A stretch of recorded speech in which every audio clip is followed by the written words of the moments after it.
Well, they farmed 1,100 acres of corn beans, edible beans, sugar beets, up in the sumps, and some hogs. So Lee Butts, D&D Enterprises, and the good Lord is who is sponsoring him this year.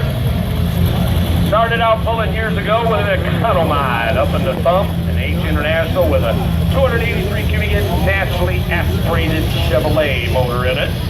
It has now progressed into the 1,500 horsepower super farm called Press On.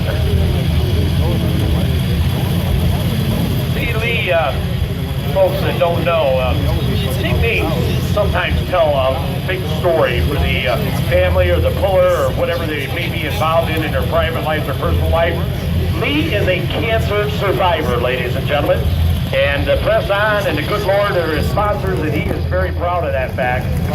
Has done very well in beating the dreaded disease.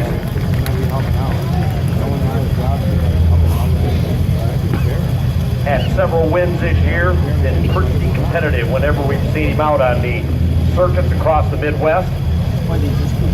Gonna try just a little bit over the left-hand side there. We'll call it the pit side here tonight. The Press On International tightening up the chain. Lights are on, flags are out. Lee Butts, Press On out of Spare Grove.